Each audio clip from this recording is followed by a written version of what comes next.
एक गांव में रमेश नाम का लड़का रहता था। उसे चित्र बनाने का बहुत ज्यादा शौक था। वो जमीन पर नुकीली पेंसिल से चित्र बनाता रहता था।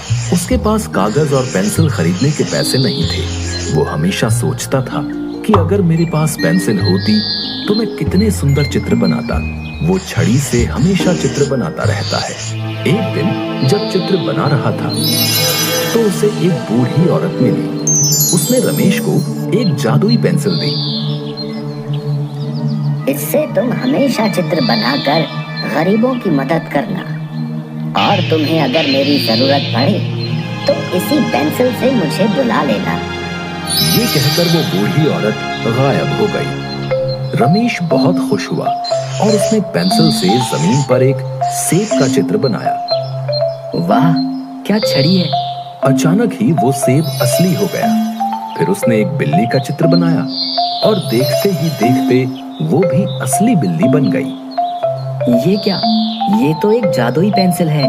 बहुत बहुत शुक्रिया बूढ़ी अम्मा, आपकी ये बात मैं हमेशा याद रखूंगा। अब रमेश ने फलों की टोकरी बनाई और वो भी देखते देखते असली बन गई। और उसने गांव के बच्चों के लिए कपड़े, किताबें, अनाज आदि चीजें बनाई। देखते देखते सबका सब सामान असली बन गया।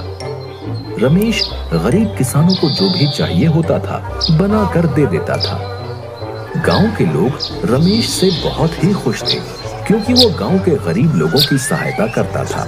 ये खबर राजा के कानों तक पहुंची। राजा ने रमेश को बुलाने का आदेश दिया और राजा ने रमेश से कहा, पहले तुम सोने से भरा एक घड़ा बना दो और ये पेंसिल मेरे हवाले कर दो। महाराज, आपके पास बहुत धन है।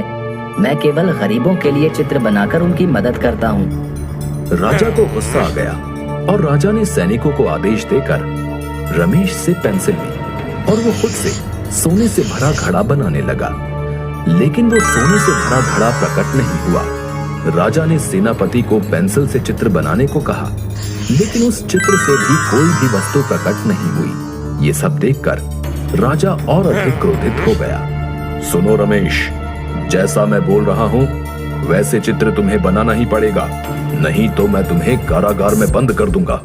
रमेश मन ही मन में सोचने लगा, अगर वो राजा की आज्ञा का पालन नहीं करेगा तो राजा उसे कारागार में बंद कर देगा, तो वो गरीब लोगों की मदद नहीं कर पाएगा।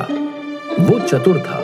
उसने तुरंत पेंसिल उठाई और उस बूढ़ी औरत का चित्र बना दिया और वहां बूढ़ी औरत प्रकट हो गई। उस बूढ़ी औरत ने राजा को समझाया। प्रणाम महाराज, सच कहूं तो आपके पास धन की कोई कमी नहीं है, लेकिन वाकई में जो गरीब है रमेश उनके लिए ढेर सारी खुशियां लाने का काम कर रहा है। आपने उससे ये पेंसिल छीन ली, लेकिन ये आपकी इच्छा अनुसार कोई काम नहीं कर पाई और न ही किसी और के हाथों से उस चित्र में जान आएगी। रमेश के काम के प्रति लगन और उसकी ईमानदारी देख के ही उसे ये पेंसिल मिली है। राजा को अपनी गलती का एहसास हो गया और राजा ने रमेश और बूढ़ी औरत से माफी मांगी और फिर बूढ़ी औरत वहां से गायब हो गई। राजा ने रमेश का सम्मान किया